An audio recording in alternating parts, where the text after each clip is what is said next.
Hello and welcome to the XboxEra Podcast. It's the first one. I'm Sikamikanico. I'm Kaironaut. And I'm Shpeshal Ed. You are Shpeshal Ed. So we've been thinking about doing a podcast for a while. We've obviously got the wonderful XboxEra community holding down the fort in our one solitary thread of peace. And we thought it would be a good idea to put together a podcast where we could bring in a lot of the news and rumours and stuff that people might miss into one sort of central place that we can do on a regular basis. We'll see how consistent we can get. Brief bit about me is I've been nerding and playing video games for ages. My dad used to work for IBM, so I brought up on PCs, BBC Micro, all that kind of thing. Got an Xbox when I was 16, played Halo. Blew my mind. Kind of been stuck to Halo ever since. So it doesn't matter what Microsoft do really. I'm gonna have to buy it. You guys? Well, me personally, I think the first game I ever played was when I was six years old, and it was the demo to Harry Potter and the Sorcerer's Stone on PC, and I couldn't afford to buy the full game, being 6 years old. My parents were like, nah, we're not fucking getting it. So I played the shit out of that and loved every minute of it. Didn't get an Xbox until the 360, but it's been my main platform ever since. Yeah. So that's why I'm here now. Cool. Yep. Well, I'm actually really old, so the first game I ever played was literally Pong. But growing up as a bit of a Sega fanboy, Xbox was sort of a natural transition because the OG Xbox just kind of felt like the spiritual successor to the Dreamcast. Yeah, man, so many good games. Yeah, so it's kind of just been the main platform ever since. But I like playing everything. Cool. So we wanted to do this really soon after E3, but the fates being what they would be, we couldn't quite get there in time. There's another story to be told there, but that'll be for another time. But we wanted to kind of, it's been a month later. There's lots of stuff that's happened, so I thought we could go through some of that and have a think. And I think the first thing that I really want to play but don't have access to is the Bleeding Edge alpha. You guys got access to that? You've got access to it? That is one that I have access to. Now, I have... The beta started, the alpha started, I believe, 2 weeks ago on the... Hold on, let me bring up a calendar here. It started June 27th between the hours of 7 and 9. Or they opened it early, I think. Were they doing just tiny little sessions for 5 hours and then cut, or is it open all the time? Yeah, basically. Tiny little sessions for 5 hours and cut. Every Thursday. Okay. So they said they add new people to the alpha every week. So I managed to get on the first try. Crossing my fingers. Yeah. I managed to get in on the first time. Game's fun. Game has a lot of potential. My only issue with it is the combat feels incredibly shallow coming from a person I've played a lot of fighting games, I've played a lot of action games, and while it's nice to see a lot of the higher level concepts for a character's moveset be reduced down to button presses so as to take the focus more onto the teamwork. Yeah. I think the problem the game ends up having is there's a lack of complexity. Does it feel like button spammy, kind of baby very button spammy, very very much in the sense that you're supposed to use your abilities to get you out of trouble. The problem is the only real characters that have any sort of good escapability or any good sort of good engage ability are the Black Brooklyn Genji is what I'm going to call him because that's essentially what he is. uh, he's the only one that really like matters, to be honest. Really? Because every other character feels incredibly. He feels too powerful because the rest of the cast doesn't feel powerful enough. Honestly, is it the kind of thing like, because correct me if I'm wrong, because the only real kind of I suppose hack and slash adventure game that I've ever really truly enjoyed and was okay at was Ninja Gaiden Black. That was like that was it, and I played that and I was completely online. But the woman that's directing this was the combat director for Devil May Cry DMC, the weird one that everyone was like, no, he's gone all weird and newbie and stuff. But apparently everyone did praise the combat in that. Yeah, Rani something. I can't remember the surname. But everyone praised the combat in that game. But yet, I'm hearing now that it's a bit kind of button mashy. And I've always thought a game like that, it's always going to be about the teamwork. So if you've got a team that knows their roles and is doing their thing. If you have a team that knows their roles, then it works, sort of. It's when a team exploits it. Yeah. Now, what I mean by that is half the time you can, like, when you play the game, you get a feeling for how team fights are supposed to work, how engagements are supposed to work. But the problem is when the actual engagements start happening, all of it breaks down and it becomes a mad rush to basically pile drive as hard as you can for as long as you can before inevitably either one team stomps the other or the other team stomps you. You know what I mean? Yeah. Okay. And be interested to give it a go. Like, you have to play it for yourself to really get a feeling for it. But the few games I did play always felt like it ended up being a case of you're trying to do something, but because there's a lack of complexity in what you can do, there aren't really a lot of options for an individual player to stand out amongst their team. Now, I'm not asking for, like, make it 1v1-esque, where, like, the team is completely overshadowed by the individual. No, I'm not saying that at all. But you see games like Team Fortress 2, which might be a shooter, but is still comparable in that hero aspect of it, right? Yeah.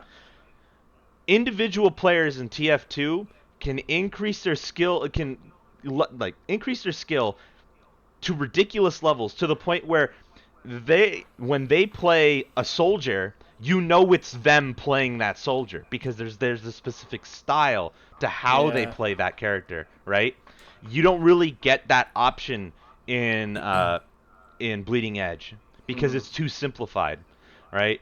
I have the same complaint with like games like Overwatch, so I'm not like biased here.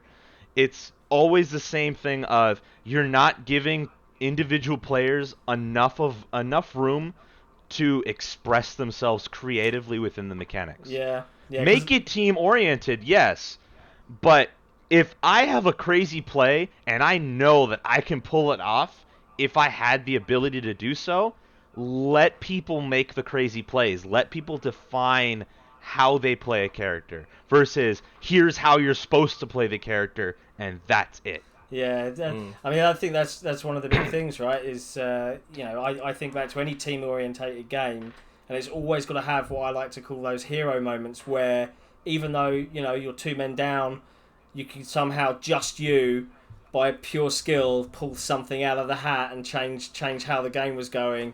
And it's meant to have these MOBA-like elements. So, and I've never really indulged in a MOBA. Overwatch didn't interest me. I'm not really a hero shooter kind of guy, but I'd certainly be willing to give it a go. And I think it's interesting, that they're putting it up that early. They're taking what arguably is a bit of a creative risk, because the first thing I thought when they announced that was, it's a combat game in an arena style. I was like, well, that's just gonna be everyone running up to one person and and that's it. So it essentially ends up sometimes being that way, and it's like the problem I see a lot is that you have to engage so well with your team. Well, not well, so cohesively with your team. Otherwise, you just get fucked. The instant you try to do anything to help your team in a way that isn't specifically stick with your team and fucking bum rush the point, you're going to get slaughtered by Black Brooklyn Genji, who's hovering along the sidelines, just absolutely slaughtering people. Interesting. And I'm only saying that because I can't remember his name. Let's be clear here. All right? That is exactly what he is. So I'm going to call him that. No, I think you should petition the devs and just say, look, I've had a bit of a think on this, and I think this is the name that you should really go with. Yeah. See what they say. Well, because even reading, if I remember his bio right, he comes from the character comes from Brooklyn. I just can't remember his character name. I just remember there's an old lady in it. Yeah, Maeve.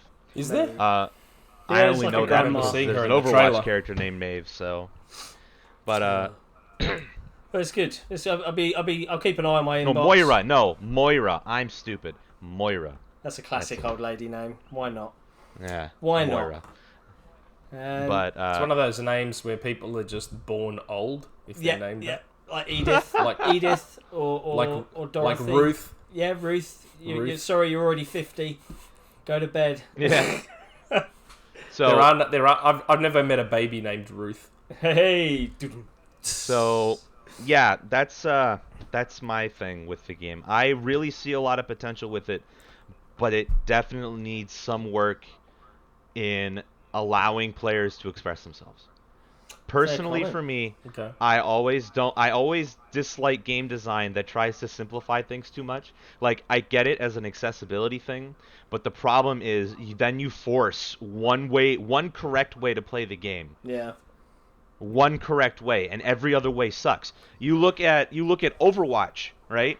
And you see how competitive Overwatch has been absolutely demolished by compositions that enable things like GOATs, where it's I believe it's 2 tank, 2 healer, 2 DPS, and actually, is it 2 tank? I can't remember what GOATs is, but essentially it got so fucking bad. Every team at the high-end competitive level, this is like Overwatch League, was running the same composition because there was no other way to beat it. Yeah, see that would just strike me as really boring. Like, I'd get so bored. No, you can't.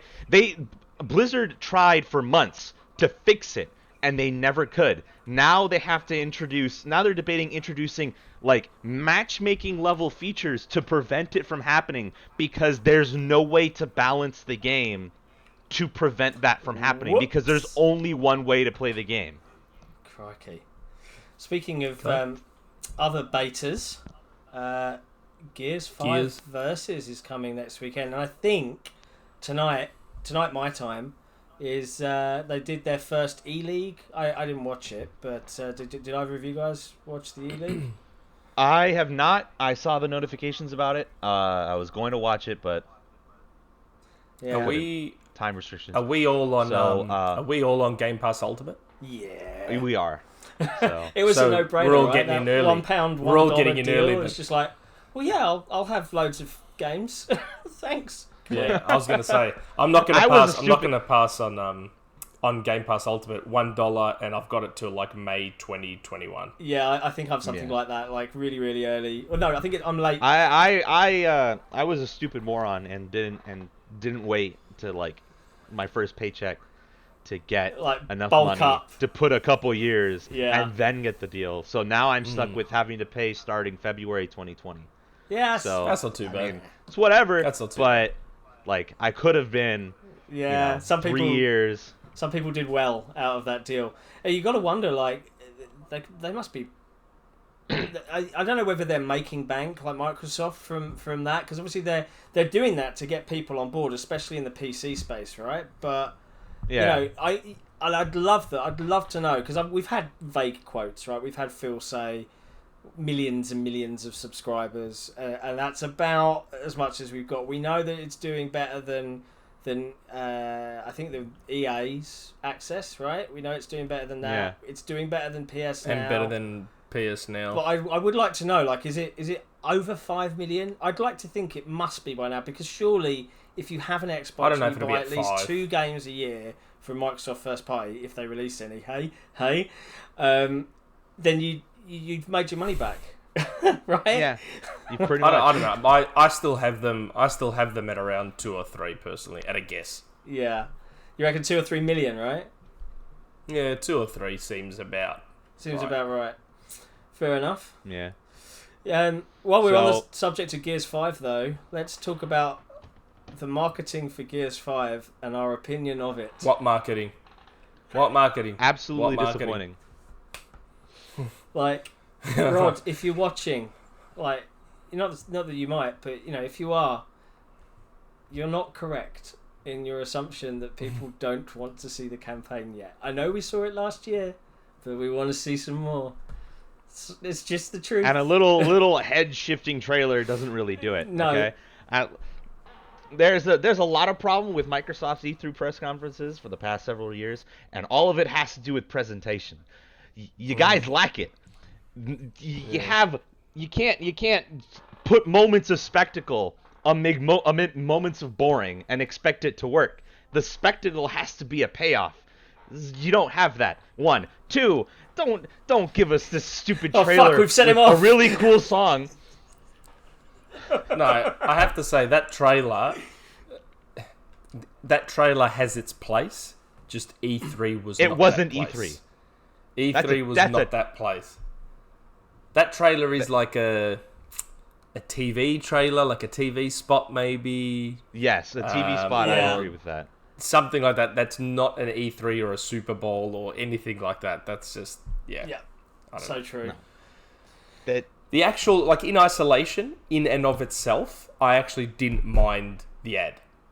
Yeah. Just on its own. Like, if I saw it on TV or if I saw it playing on YouTube, I would have been like, that's an ad. That's cool. But I saw it at E3 as the only thing that Gears was going to show of the campaign. Yeah. No. Yeah.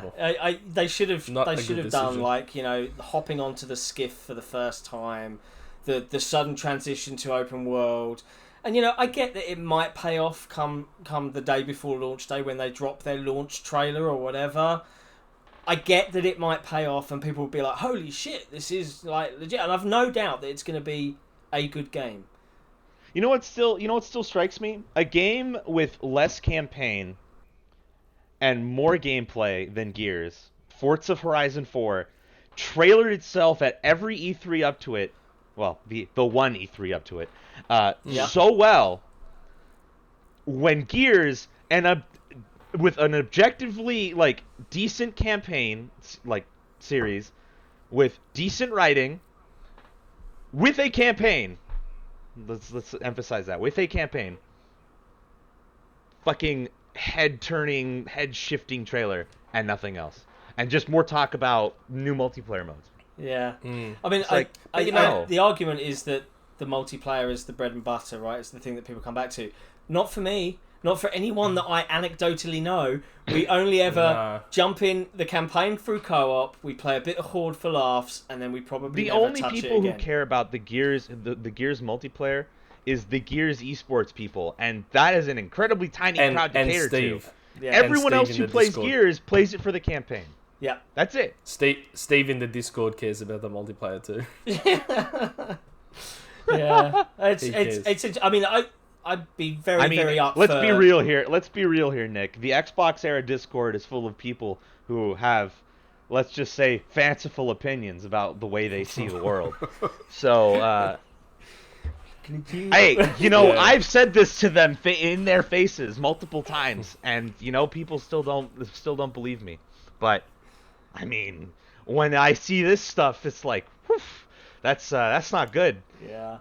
Yeah. I look had the Mindfuck trailer led into some campaign footage or a campaign trailer, would have been much, much better. Yeah. So you start off and you see the Mindfuck thing and you're like, okay, what the hell's going on here? And then bang, you go straight into the campaign footage and you're like, yeah, that's all right. Yeah. Yeah, that's what should have happened. I would have liked That's what I was expecting. And then I was like, oh, we're getting a CG movie for a mode that I will probably play once. Okay, Rod, sorry. We're just telling you how we feel. What else we got? Halo Reach on PC. It's already here. I haven't gotten to see that, but apparently I think it runs well. If I remember nice. what I read, I probably. It's looking forward to coming out on Xbox. It's turning into PC upgrade sort of status for me. Like, you know, I'm sitting here like I was looking and I'm like, no, I'll wait till next year because I'm seeing all this like 4K 60. I'm like, yeah, that's fine. I've got my Xbox for that. Like, and I can never, like, I don't care if people want to call me a tryhard. I can't play mouse and keyboard FPS. I was born on a console. Can't deal with it.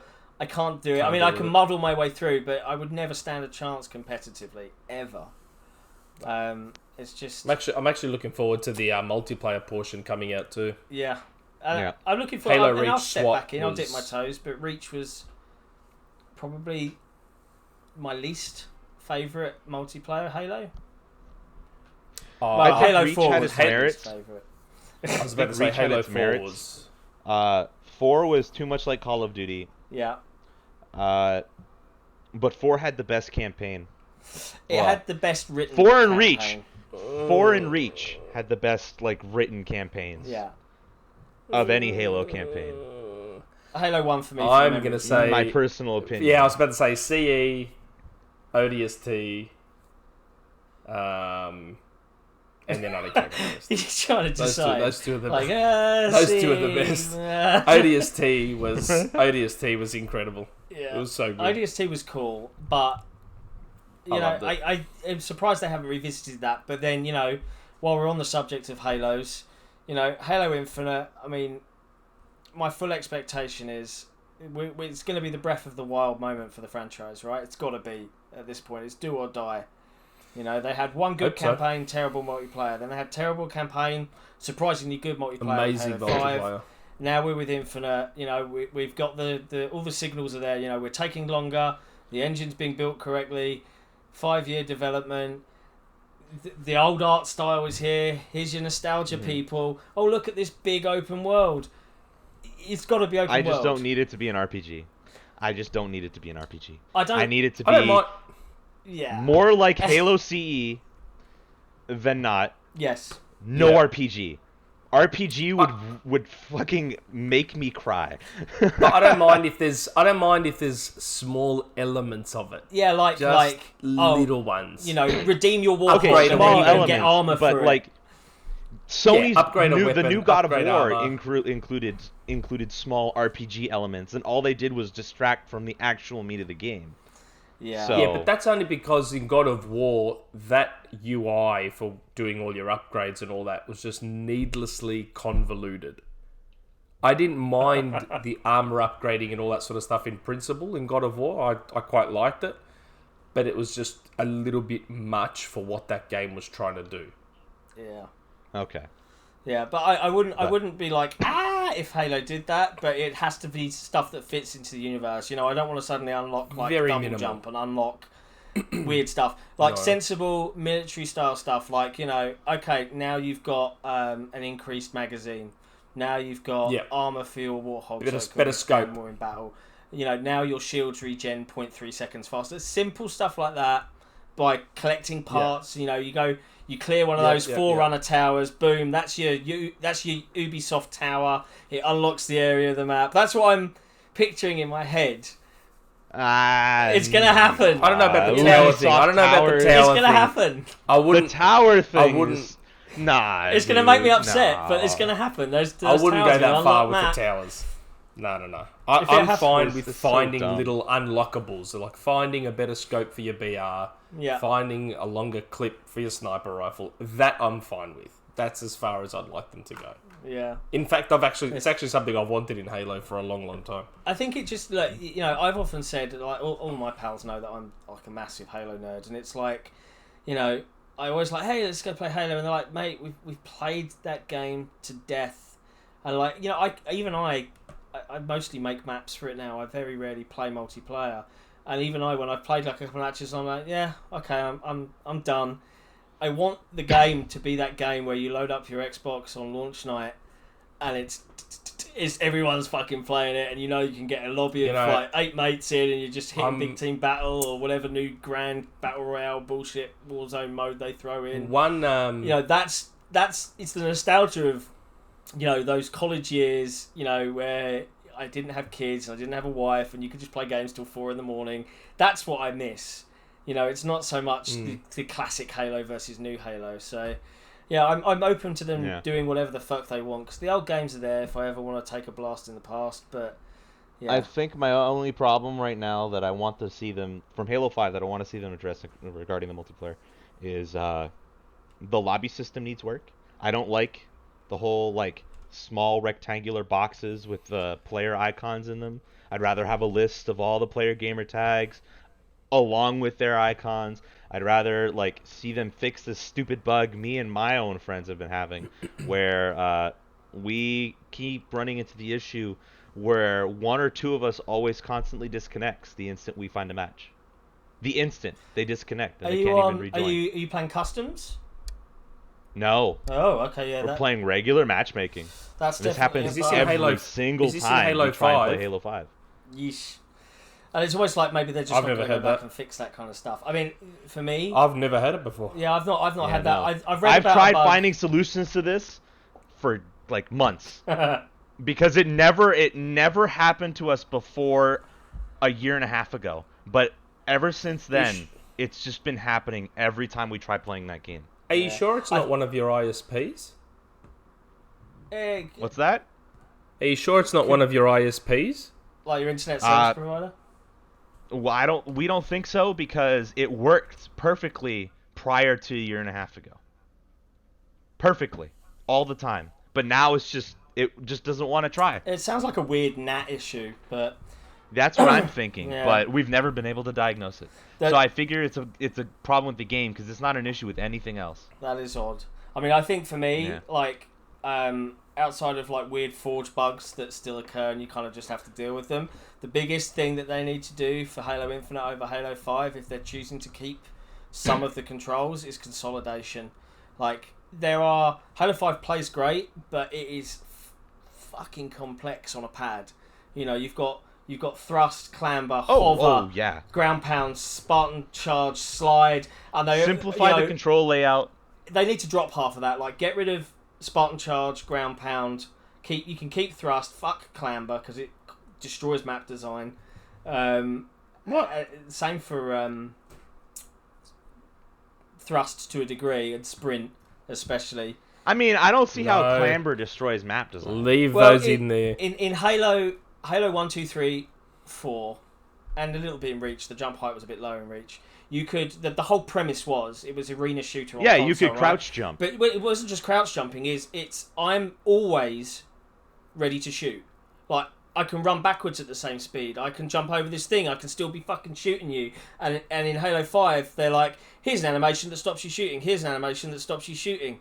And there's some YouTube videos out there where you've got someone on Halo 3 midship and someone in Halo 5's Truth, and they run from the point A to point B on the map. One of them's running in Halo 3 and can shoot, can walk backwards, throw grenades, gets there at the same time as the person who has to sprint the whole way and isn't able to engage a player at all the way there.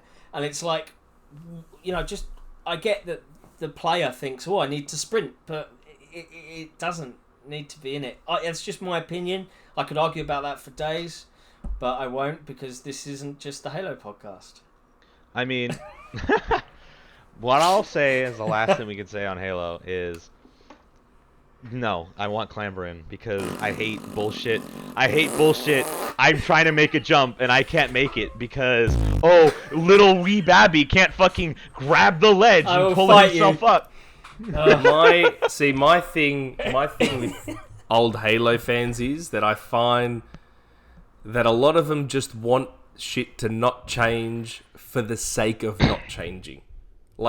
To me, clamber allows me to keep moving. I shouldn't have to worry about doing a bullshit crouch jump, which I fuck up the first time. I better try it again, and just let me fucking clamber over it and keep going, would ya? Nah. Sprint, stay in. I'm fine with ground pound. That can piss off. I don't care either way. Spartan charge can definitely fuck off. Nah, see, hold on a second. No. My default modus operandi is Spartan charging into an enemy from head on and then finishing him off with an AR. Do not take that. Take that away from me. That is how I get most of my kills. That shit is gone in Halo Infinite. Spartan charge can stay in. I like Spartan charge. It's good. I like just running especially around when you corner. do it from behind and they're instantly falling over. Yeah. That's the Or best if part. you just, you're in a multiplayer match, you both come around a corner and like, shit, bang, and just, I reckon that's great. Oh, so dear good. God. Oh, where's Fun though when I need him? What else we got? Xbox and PC Game Pass. Yes, there we go. So, Game Pass on PC is great because I use it a lot. Me too. I've been playing Kingsway. Kingsway's a great game. Any of you have not played Kingsway? If any of you have not played Kingsway, do it. I think I'm getting the name right. Kingsway game. Yes, that's the one. I did. I had a PC up until very recently. It is fantastic. Play it.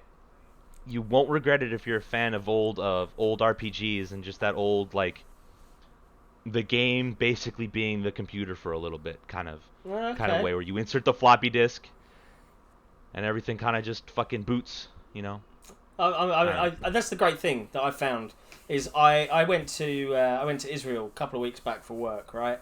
And I was like, 4 days, hotels. You know, I want to take some games, so I took my Surface, and I was like, I've got PC Game Pass, so I quickly updated it to the current Windows, and I downloaded Fairs, Ori Definitive Edition, Thimbleweed Park, low taxing stuff, but even Ori, which is a 60 FPS twitchy game, I was genuinely surprised. 720p 60 FPS was fine, and I was sitting on the plane in and out like, yeah, I'm a fucking nerd. I loved it. And I didn't have to pay anything for these extra copies. Well, I did, but it doesn't feel like I did because I already had gold and I did the £1 deal. So, yeah, I'm all for this new Microsoft throwing everything everywhere all the time. No, it's good. great. I enjoy it. Like, I know everyone still to this day bemoans the death of Xbox Live Arcade, but I feel like Game Pass is almost... It's the evolution. A replacement for it. Like, there's games now that I'm playing via Game Pass that I never would have looked at otherwise. So I played Old Man's Journey the other day, which was actually a cool little point-and-click game. I played Gardens Between. Gardens Between was great. Yeah, really, really good game. Yeah. And so a lot of that stuff, it's stuff you'd never touch if you didn't have Game Pass. It's pretty good. Yeah, and stuff like now with Microsoft's increased first-party output and the fact that every game that they make is coming to Game Pass, there's stuff that I would never have considered picking up. And it's not a detriment to the developers, it's just not my kind of game, like Wasteland 3, Wasteland 2, all these kind of things. But, hey, it doesn't cost me anything to click a button and try it out, and I might like it. Sure, cool. Why not? And you've got to wonder, if the other marketplace leaders are going to follow suit here, because I picture in my head, and this is a good segue into Project Scarlet, which we'll come to, but I picture every console launch since the original Xbox, right? You go there, right, okay, I've got like 400 quid for the console. Shit, there's 12 launch games. I can only afford like 2, maybe 1. Oh, okay, I'll have those, and then I'll play those to death until that next payday. And now, I think next year, Halo Infinite drops, Project Scarlet drops. Are they going to preload it? I've got Game Pass. I don't even have to go to the store and get Project Scarlet. I can just download Infinite on my PC, preload it, and let Amazon deliver my console, and I don't have to worry about what launch games I get. I get all of the launch games, right? I mean, that's a fucking game changer in my opinion, especially at Christmas time. Like anyone coming in, what console should I buy? And it makes me wonder, like, are we going to see that paradigm shift in the next year or so where the other console makers, Nintendo, Sony, go, shit, we better copy this, because it happens, right? That's where I'd love for Sony. I'd actually love for Sony to do it. I don't think they will, but I'd love for them to do it. Yeah, I mean, I've heard the argument why they wouldn't. Their games sell 10 million copies every week, and so on and so forth. Yeah, but they could be doing that. They won't be at the start of next gen. Yeah, be interesting. They won't be selling 10 million at the start of next gen.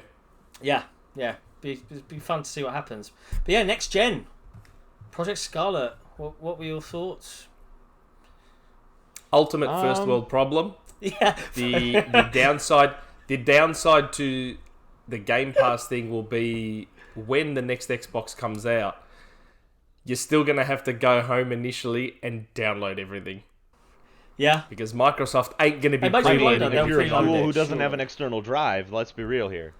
If you're someone who doesn't have an external drive right now, and I guarantee you this would likely work with the next console. If you don't have one. Yeah, it will work, but we're talking about they're going on about legendary new technology with SSDs in combination with system virtual RAM, using it to load assets faster. You know, you can't get that on an external drive. So, but at least you have all your games over, so you don't have to re-download everything. Yeah, I mean, I can play everything. No, I'm talking about the new stuff. Yeah, so with Game Pass, you'll have Halo Infinite, the next Xbox version, which I don't care. I'm calling it Xbox 5 because that's what it's going to be. Yeah, it's going to be Xbox Infinite. I'm sorry. Nah. I don't want it to be. It's just Microsoft can't put a number there. They're scared. But those launch games, you're going to have to download them. That's the only downside. And they're going to be big games. Yeah. Like really big 100 games. gigs a pop. Easy.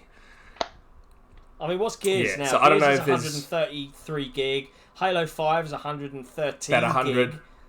It's bonkers.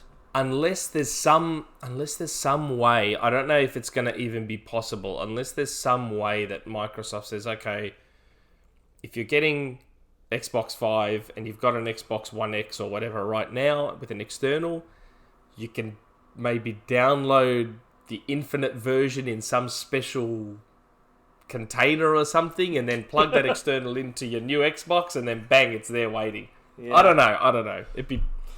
Yeah, I just don't want to have to wait. It's going to be an interesting, I'm looking forward to it. I love console launches, just that get in the box, and I've gone to midnight launches for pretty much every console except the Xbox One X, which I just got Amazon's to me and I just swapped the cable and I was away.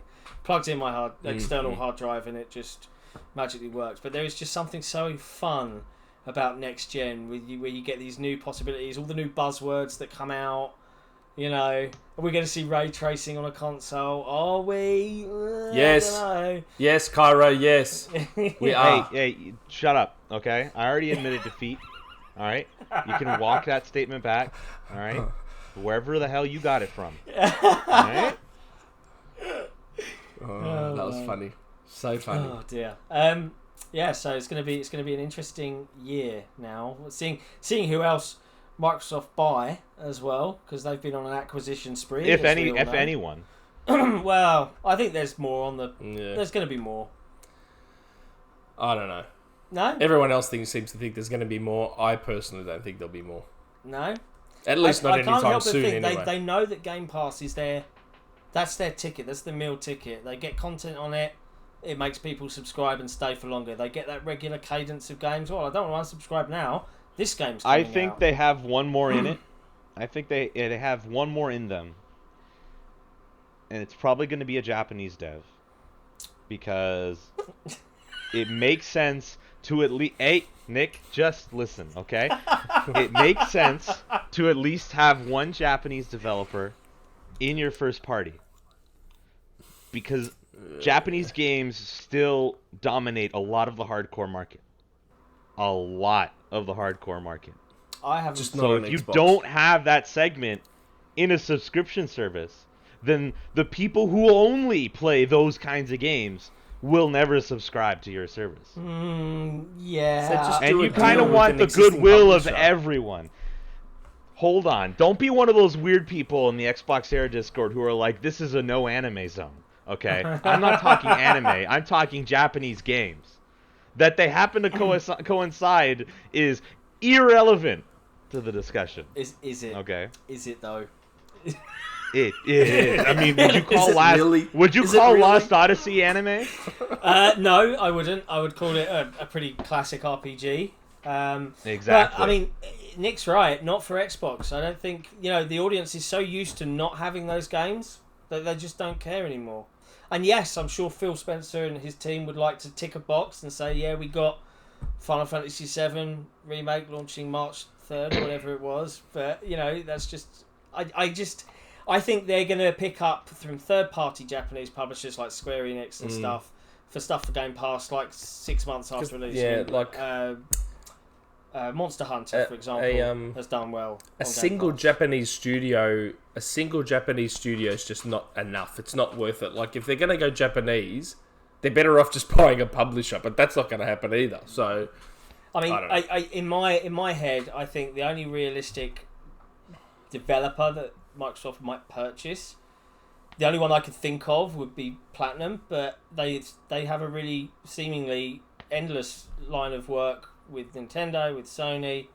Why would they, and from their perspective, put themselves on a console that is the least popular with their market of games? I think what'll likely happen is if they never acquire a Japanese developer, which is still the likeliest scenario, they'll build one. They will probably sign a contract deal with one of the big Japanese publishers to get all these Japanese games, not as exclusives, but Game Pass, but as day one Game Pass launches. Yeah, that would make sense. Maybe. I think that's coinciding with their retail releases. That makes the most sense. Yeah, makes the most business sense, and wouldn't require acquiring a new studio. Speaking of acquiring studios, Double Fine, the legendary Tim Schafer, got picked up at E3. What did? Yeah. I mean, as a kid, Monkey Island 1 and 2, like all those classic point-and-click adventure games, the original Psychonauts on the OG Xbox. I mean, I loved all of these games. They stacking from Xbox Live Arcade was good. Was it Iron Brigade as well? Was the other one? I liked Iron Brigade. Iron Brigade was the one game of theirs that I really liked. So, like, Massive Chalice was a pretty good game. Yeah, I mean, I didn't play it, but I certainly downloaded it on Games with Gold at some point. But I think again it just shows this mindset of Game Pass. That is a dev team that churns out smaller, kind of polished and fun titles. What's it? Costume Quest, is that one of theirs? The Halloween one? I think so, yeah.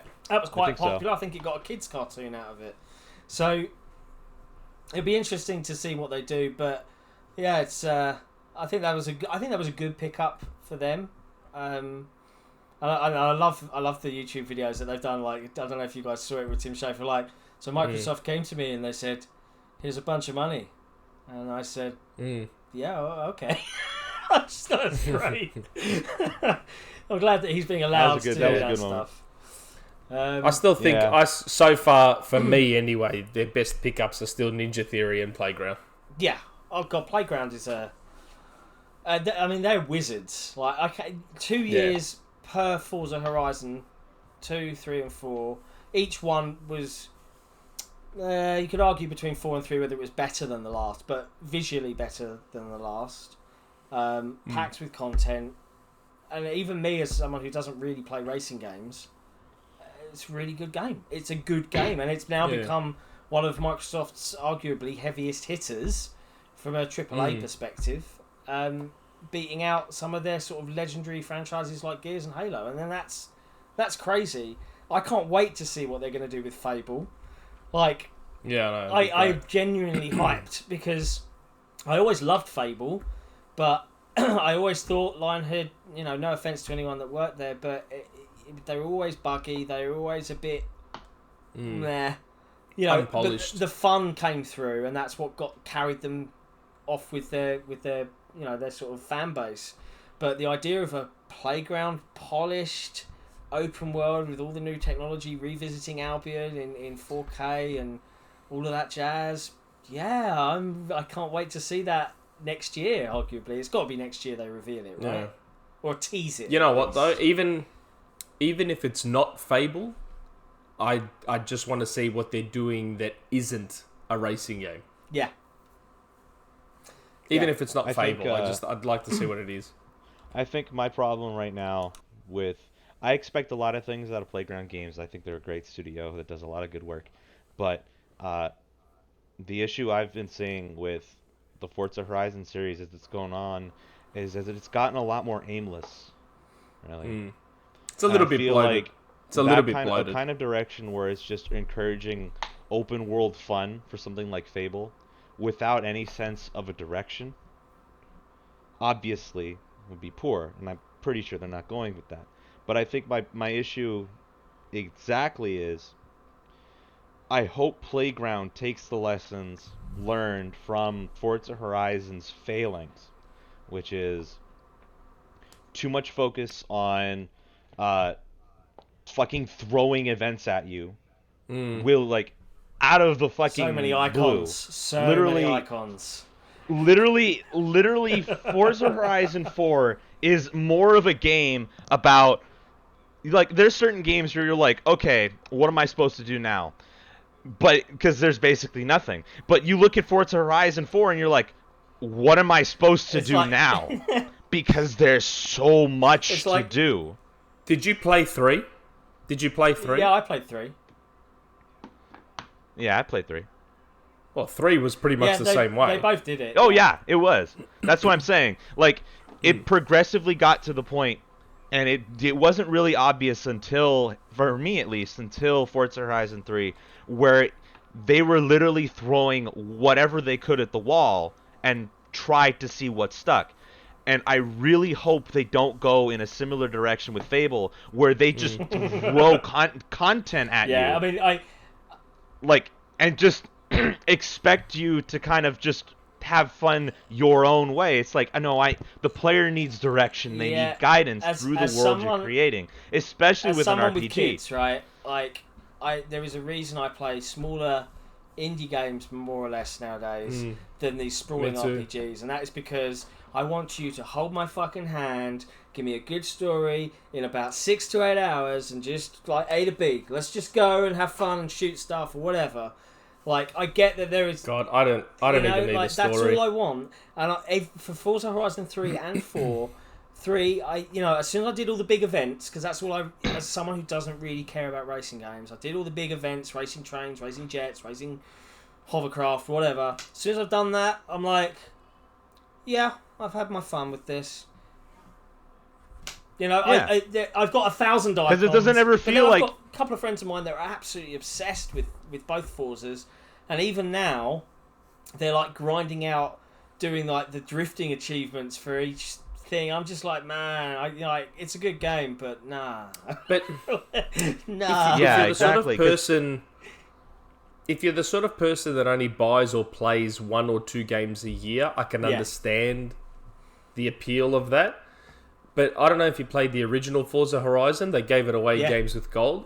The first Forza Horizon gets it perfect. It gets it spot on in terms of how many side mission type things there are, how it's drip fed to you, the whole lot. Forza Horizon 1 is perfect the way it does it. It's really, really good. Oh yeah, definitely. Because it was when they were first trying things out. They weren't trying to fucking bury the player and just a ludicrous amount of things to do. Like, people go through Skyrim and they just stop playing because their list is just buried in quests. And now they just don't know what to do because there's so much it's the same. to do. GTA, GTA, I'm like, ooh, it looks amazing. And I play it for 3 hours and then go, there's too much to fucking do. And I just turn it off. And GTA 5, I think I bought twice. I made that mistake twice with the same fucking game. And to whoever's viewing this, whoever 1 or 2 people view this,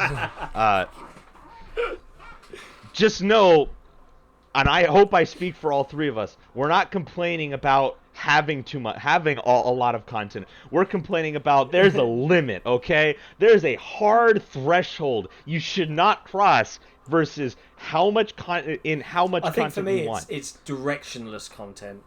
If I've just got 60 icons, which are all rough variations of the same race, grinding an arbitrary level to get to the next set of 60 icons, I'm out. All right, I don't have time for that. I will hop it on and I'll give my pad to my 5-year-old and I'll let him race some cars badly and use Copilot to kind of steer for him. But that's as much as that kind of game. I'll always play them on launch day and I'll have fun with them for a week with a bunch of races. But yeah, there's just too much to do. And I'll tell you a random tangent. One racing game that I I've stated several times I'm not a big racing games fan, but one game that I have started playing earlier this week and I am absolutely in love with because it is just fun. There's no his grindy grind, Wreckfest, and it's coming to console August 27th on all the consoles apart from Switch, I think. I would thoroughly recommend that you guys try it out. It's basically Destruction Derby, but banger racing, and you've got damage, realistic damage. The physics are nuts. The cars feel really weighty, and you're like drifting around powers. Like it's just great, and I'm absolutely loving it on PC. So that's one I would recommend. Keep an eye out for. On the open world talk, the only game this generation that I felt didn't overdo it and got it right was Shadow of Mordor. I don't know if you guys played that, but your map didn't have a million icons. Like for an open world game, it was fairly streamlined in terms of what you're doing. Yeah. Although I heard that the sequel did go down that route and it... Yeah. Yes, that's right. The sequel did. God! You had it so well. The first one, I loved the first game. Like you had all your orcs that you had to take out, but in terms of your collectibles and stuff, you really only had, I think it was only like 2 or 3 different types of collectibles, and that was it. Yeah, it was good. In at least in my opinion, there is a threshold for content and what you can do in a game where you cannot exceed this threshold. Otherwise, there is a fairly decent chunk of your player base that will just stop playing because now you've turned your game into a chore. Because now look at all this list of things you need to do. It's like, but I don't want to do this list, you know? Destiny. I want to just have fun with the game. Okay, in fairness to Destiny, okay, hold on. See, you're gonna say you're gonna fucking make me sound hypocritical here. In fairness to Destiny, there are a lot of quests in that game that do give you incredibly great rewards and feel great to do. I don't do every fucking quest in the game because half the time I don't care what gun I get, right? But there are a select few quests in that game that are worth doing because the reward at the end is just that good. Well, I've heard more so. And it doesn't pressure the game you into is doing fun everything. To play together. I think that's the rub. Any game can be fun in co-op, but when a game is just blissful and there's a little bit of challenge and thinking going on in order to succeed, that's when it hits that next level where you want to go back and play. Even if you've done the content 1,000 times, if it's always challenging, great. See, the games I've played the most and the games I've replayed the most have always been simple, straightforward games with some manner of difficulty, but they weren't games that bogged me down. They weren't games that felt like I had to do them because I still had things to do in them. Yeah. You know? So, I think that's... Go on. I was going to say, I think that's part of the reason I loved Super Mario Odyssey so much. There was just... I'm still the only collectibles were those moons, and that's it. I liked it. I liked it a lot. Yeah. One of my favourite games this gen, it probably is my game of the gen, is Sea of Thieves. And that's a game that does not respect your time. Launched with next to nothing. It's almost like the antithesis of what I would normally like in a game. But it doesn't care if I've taken 6 weeks off. When I go back, I'm the same level as everyone else, apart from like a level number. I'm the same power. I haven't missed anything. And I've had those moments with your friends that are just been nuts. Like, just absolutely, you can't replicate anywhere else. No, you're just screaming with laughter, like all sorts of like crazy combat, and and I wish them the best. I mean, I haven't played it for a little while now because they haven't released any new content since the big arena update in March or April, I think. I just know that when they do announce the next big thing, I'll be straight back in there because when you've got a good crew, shit's just fucking great. It's just really good fun to play. So, games are weird. My issue with Sea of Thieves remains the same. It's just not enjoyable to play. It's not your jam. Nah, the gunplay's not good. The melee's not good. I can't deal with it. It's janky, but I can't deal with it. It's just so charming. I don't know. Maybe it's like the British dev. I'm just like, yeah, go British developers. No, I can't deal with it. Yeah. So that was E3 really. I mean, there was a bunch of other stuff. Flight Simulator. I mean, there's Halo Infinite. I think we talk about that. Yeah, well, we touched on it a little bit. Did. I mean, we did. There's lots. There's xCloud, which I was going to go try this weekend, but I had an invite to go to the Microsoft store that they opened in Oxford Street in London, and I go there. I go to the station, my local station, and I'm about to meet a friend. We've both got tickets. We'll go there. We get to sit in a McLaren and play Forza, have a go on xCloud. I was going to take a bunch of footage and that. And I go to my station and they're like, yeah, the trains are all cancelled. Sorry. I was just like... Wow. As long as it's ready by the time I go to Vegas next year. Bubble burst. But I'll try it out in a couple of weekends' time, I think. I'll see if I can get some hands-on. xCloud interests me. Just the idea of travelling a lot and being able to play wherever I am. Now that I've got decent internet at home, I anticipate that the console streaming for xCloud will be good because since I got decent internet, I've tried out remote play on the PS4. Yeah. And as long as the connection that I'm on is good, it's actually surprisingly good. Like I actually get 1080. That's the feature that's get coming 1080 free, 60, isn't it? It's just their version I actually of get 1080 60 on remote play. It's really, really good. Nice. I'd definitely be up for that. Like I forge a lot of Halo maps. That'd be like my just potter around forging shit. So definitely be up for giving that a go. Are you guys playing anything at the moment? Like any games on Game Pass or anything that's taken your fancy? Well, yeah, Old Man's Journey, Mark of the Ninja remastered. Ooh, they remastered it? Did I miss a meeting? What? Did I miss that? I played the original Mark of the Ninja. They remastered Mark of the Ninja? Did you buy Mark of the Ninja on 360? Yes. Then you already own Mark of the Ninja right remastered. Now? Yeah, it should be in your ready to install list. I'd never finished it, so that's a good excuse to go back because I did enjoy it. I'm trying to work through getting all the achievements for it, so I've got 2 left. And of course, I always play Rocket League. Can't go wrong with Rocket League, right?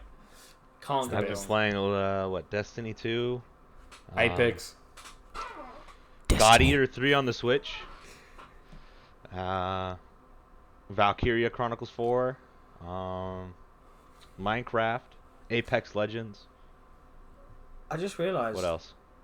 We didn't talk about Minecraft Dungeons, which really excites me, and I don't really care about Minecraft. Looks good. But the idea of a co-op Diablo style Minecraft gets me kind of twitchy.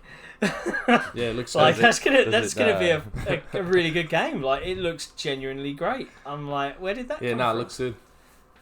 Yeah, it looked really, pretty really decent good in the previews. I just hope that it differentiates itself enough beyond the Minecraft label from its contemporaries. Yeah. Like Diablo and stuff like that. Well, that's the trailer looked really good. I mean, there's been some previews of it, and people said, it does some really interesting things with the genre. So, I'll be up for giving it a go. Oh yeah, oh yeah. Yeah, I'm checking my list here. How things going on Reset? Yeah, let's talk about the state of the Reset era. Home away from home, our little Xbox thread. Like I don't know. Didn't you hear? It's pronounced. Didn't you hear? It's actually pronounced Resetera. Resetera. He's wrong. Well, whoever pronounced it like that is just they're a tool. No. The owner, Sirium pronounces it that way. I mean, well, then he's a tool. I mean, I get that. Am I wrong? I get that the off-topic forum is called etc. I mean, it's a play on words, but you've got a space.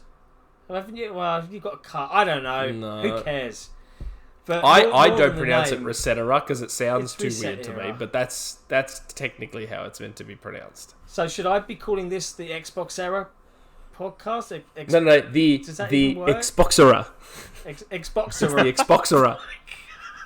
Yeah, no, I'm gonna back out now. Thanks for having me, guys. Goodbye. The XboxEra Podcast. It's XboxEra Podcast. No. No. So, no, it's called Resetera, and there's no one on planet Earth that fucking calls it Resetera. And if they are, even if they're the owner of the site, they're dumb. Yeah. So what's the They don't get to decide how it's pronounced. The people do. The people. Yeah. That's damn straight. But we know that at the moment, especially before E3, when all the rumours were really coming in, it felt a little bit like our little official thread became a bit of a troll's haven, right? I mean, I'm not sure. I'm sure I'm not the only one that noticed and No. read through this. And it's painful, and there is still, those who shall go unnamed that are doing it, and they know who they are, but they're very good at what they do. But it's going to calm down, and things will get smoother and nice again, because eventually they'll stop caring, and the trolls will go away. I just wanted to let it be known that, being that it's my thread, had I the powers to kick people from my thread, can you ask? I know several people who would have been gone by now. And no, you don't have those powers. Thread OPs do not have the power to kick people from their own thread. I was about to say, yeah. It's a shame, really. You should ask. It is a shame. If you like, say, I run the XboxEra thread, and I wanted to get some powers. Did you just mispronounce XboxEra? What? No. XboxEra? I didn't understand you. Yeah, sure. But no. God. It's not okay to go into a thread to spread nothing but concern trolling and pretending to be civil in order to garner negative reactions. It's not okay to shit up a thread and be an absolute fucking cunt to people who are just trying to go about their day discussing something they love. Yeah. Okay. Yeah, and that's what it feels like. Is it's people who go into a thread like that and start saying like, you guys are only playing yourselves, or you guys are you guys need I'm only here to give you the truth. The capital T truth. I'm only here to discuss facts and logic. You know who you fucking people are. I want you fucking out of my thread, please. Because all you're doing is acting like a fucking tool. No, okay? It's a forum. This is where we can discuss alternate points of view. Yeah. When we can fucking discuss positive Xbox news in a thread that isn't the OT, then maybe we can fucking argue about the whole merit of being able to discuss persecution complex and stuff like that. That's why the Discord exists. Yeah, That's a big reason why. The Discord is like a safe haven, and it's often hilarious. I read through that Discord. Like, I often wake up and I've got like reams of nonsense, but it's often entertaining nonsense. It's great. But those are the two. Those are my two least favourite phrases. Right? Persecution complex. Fuck off. Right? And confirmation bias. Those two fucking words. Oh, they just grind my gears. All the way back from NeoGaf. Yeah. Oh man, that's just your confirmation bias. No, it's not. Or even the better ones where it's just like, no. I know I'm right. Now, here's why you think I'm wrong, but you're wrong because I'm right. Obviously. I don't have to prove myself to you. I just have to fucking call you a cunt, and you'll just fucking listen to me. That's the entire fucking thing, dude. Is like, they can't even prove themselves. They just resort to calling you an idiot because you don't agree with them. Yeah, it's infuriating. I've seen it happen so many fucking times. It fucking irritates me. Holy shit. We are available for act- children's parties, by the way. Gonna have to put the explicit rating on the podcast when you list it. Yeah, we've had at least one C word, so that's it. We're up there. I thought it was the Brits and the my Aussies bad that if use I- that word. Hey, first episode, let's just say We're getting it out of our systems. We'll get more professional as we go along. And I think that's probably a good point to say. So, the key thing for this podcast is we're not just doing it for us. We're doing it for the community at large. It's not always going to be just us three. We want to get people involved. We want to understand if there's things that people want to see us cover. We would like to at some point start getting some of the more, community driven people. So if you're an Overwatch guy, if you're a Gears guy, we can get you in. If you're not comfortable doing video, we can work with that.